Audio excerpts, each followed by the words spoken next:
வேலைக்கு போயிட்டு வந்து விளக்கி கழுவிட்டு இருக்கிறாங்க பாத்திரம். அவங்க வேலைக்கு வேற ப்ரமோஷன் போனதுலேருந்து தூங்குறதுக்கு மட்டும் வந்து தூங்குறேன். காலையில் எழுந்திரிச்சு 6 மணிக்கு கிளம்புற சாப்பிட்டு இதெல்லாம் பண்ணிட்டு இருக்கிற. சரி இன்னைக்கு நீ துவச்சிட்டு இருக்கிறியா வந்ததே கம்முன்னு சளிப்போட படுத்து ஒரு வேலையும் செய்யாத நீ மறுபடியும் ராத்திரி 11 மணி வரைக்கும் விளக்கிட்டு இருப்ப. இதையாச்சும் இங்கே ஹெல்ப் பண்ணலாம் அப்படின்ட்டு விளக்குறேன். ஃப்ரெண்ட்ஸ் யூனிஃபார்ம் எல்லாம் மிஷினில் போட்டாச்சு. இந்த குருவிக்கூடு பந்தல்ல இருந்து கூட ரோஜா செடியில் நீயே வச்ச இல்லை சுகாசு. இந்த சுகாசுக்கு இதுதான் வேலை. குருவி போட்ட விடுறது இல்லை குருவி. ஆனால் அது பாவம் அப்படி மூக்கில் அழகாக கட்டி கஷ்டப்பட்டு அது அந்த இடத்துல தொங்குற மாதிரி கட்டி ஆடுனாடி பயந்துட்டு வரதில்லை. அதுக்கு வந்து ஒரு இப்படி கவிட்டி செடி கொடிகளும் கட்டு இதனால 2 இந்த தூக்கு கவர் கட்டி விட்டுருக்கோம்.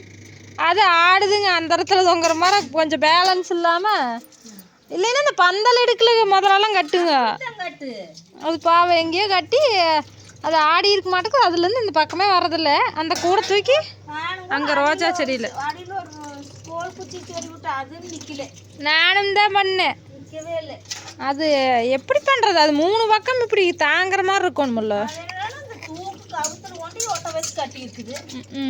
கவரு மட்டும்தான் இருக்குது. அந்த இதுலேயே ஆடுது. உட்காந்துச்சுன்னா விழுந்துரு. அந்த மாதிரி கட்டிடுச்சுங்க ஃப்ரெண்ட்ஸ். யூனிஃபார்ம் வந்து துவைச்சிட்ருக்கிறேன். அம்மா பாத்திரம் கழுவிட்டுக்குது. இன்றைக்கி வந்து தோசை. பூரி சப்பாத்தி சுடுறக்கு யாராவது தேய்ச்சி கொடுக்கணும்ல. பூரி சப்பாத்தி சுட்டு ஒரு வருஷமாக இருக்கும்னு நினைக்கிறேன். அன்னைக்கு ஒரு நாள் இவங்க அப்பாடு சொன்னேன் சப்பாத்தி செய்யலாம் தேய்ச்சி கொடு அப்படின்னதுக்கு, சாமி சாப்பாடே செஞ்சிரு என்னால் முடியாதுடப்பா டயர்டாக இருக்குது அப்படி அப்படின்னு. இந்த ஞாயிற்றுக்கிழமை நாள் நான் வீட்டில் இருக்கிறப்ப தேய்ச்சிக்கலாமா? ஞாயிற்றுக்கிழமை மட்டன் செஞ்சிடறோம். எனக்கு என்னன்னா அவ்வளோ நேரம் வேலை செஞ்சு அது 2 கூட சாப்பிட முடியறதில்ல. மூஞ்சில் அடிச்ச மாதிரி ஆகுது. நம்மளே செஞ்சோம்னா ஒரு நேரமே ஆகுதுல்ல. ஒருத்தர் ஃபஸ்ட்டெல்லாம் அவங்க அப்பா இன்ட்ரெஸ்ட்டாக சொன்னோம்னா மாவு பிசைஞ்சு வச்சிருவா அப்படி 4 மணிக்கு. அப்புறம் யாரோ ஒருத்தர் தேய்ச்சி கொடுப்பீங்க போடுவா. இப்போ யாருமே செய்ய மாட்டேங்கிறாங்க. இப்போ வந்து கடையில் சாப்பிட்டுக்கிறாருல துறை சப்பாத்தி புரோட்டாவெல்லாம். அதனால இறக்கம் இருக்கிறதில்ல வீட்டில். அப்போல்லாம் கம்பெனிக்கு போகும்போது டிஃபன் பாக்ஸில் தானே கொண்டு போவோம் அப்படி. அதனால சரி செய்யலாம் அப்படின்ட்டு செய்வோம் அப்படி இன்ட்ரெஸ்ட்டாக. இப்போ அவங்களுக்கு வந்து வீட்டுக்கு வந்தால் பருப்பு சாம்பார் தான் சாப்பிட்லான்ட்டு இருக்க மாட்டேங்குது. அதனால விட்டுட்டாங்க. குழந்தைங்க விருப்பமாக கேட்க அதுக்கு தான் பார்த்தேன். இதெல்லாம் இது வீடியோ சரியில்லை. கருப்படிச்ச மாதிரி இருக்குது. மழை வர மாதிரி லைட்டாக துளி விழுந்துச்சுங்க ஃப்ரெண்ட்ஸ். அப்புறம் மழையும் இல்லை ஒன்றும் இல்லை. ஆனால் கருக்கள் வேணா இருக்குது.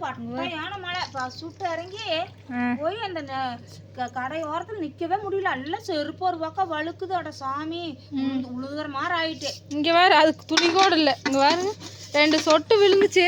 அவ்வளோதான் அதோட நின்று வச்சு. அப்புறம் பெருமாநல்லூர் நேற்று நைட்டு நேற்று சாயங்காலம் ஒரு 7 மணிக்காட்டு நான் அதில் பஸ்ஸில் வரையில கருன்னு கற்கள் கட்டி இருந்துச்சு. மழை வர மாட்டிருக்குது அப்படின்னு நினைச்சேன். அப்புறம் பார்த்தா பட்டையே ராத்திரி நீ எத்தனை மணிக்கு பேஞ்சதோ வெடி பேஞ்சிருக்க மாட்டேங்குது. அத்தான மழை. ஆமாம் இன்னும் திருப்பூர்ல மழை 6 மணிலிருந்து பிடிச்ச மழை ஊத்திட்டே இருக்குது.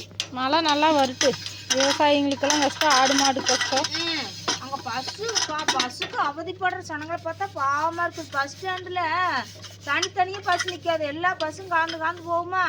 எந்த பஸ் எந்த பக்கம் போகுதுன்னு தெரியாது. அலை மோதுறாங்க. நானே விழுந்திருப்பேன். 10ஆம் நம்பர் இது எங்கே போகுது கோபி பஸ் எங்கே போகுதுன்னு தொலாவி ஓடி செருப்பெல்லாம் வழுக்குது. அப்படி தண்ணிக்குள்ள நடந்து போகிற தெப்ப குளத்துக்குள்ள நடந்து போகிற மாதிரி அத்தனை தண்ணி.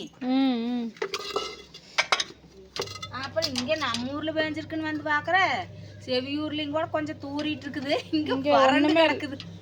நான் மாதிரி வீடியோ எங்கேயும் கோணையா. சாமி நீ என்னதான் பண்ணிட்டு இருக்கிற? ஓகேங்க ஃப்ரெண்ட்ஸ், இதுதான் ஈவினிங் வேலை நடந்துட்டு இருக்குது. ஆமாங்க, நீ சாப்பிட்டு படுக்கிறதுக்கு நைட் 10 மணி ஆயிரும் நண்பர்களே. என்ன சட்னி செய்யறதுன்னு தெரியல. பார்ப்போம். நிலக்கடலை தான் அரைச்சி செய்யலான்ட்டு இருக்கிறேன். சமையல் வீடியோ உங்களுக்கு தனியாக போடுறேன். Okay bye. வணக்கம்.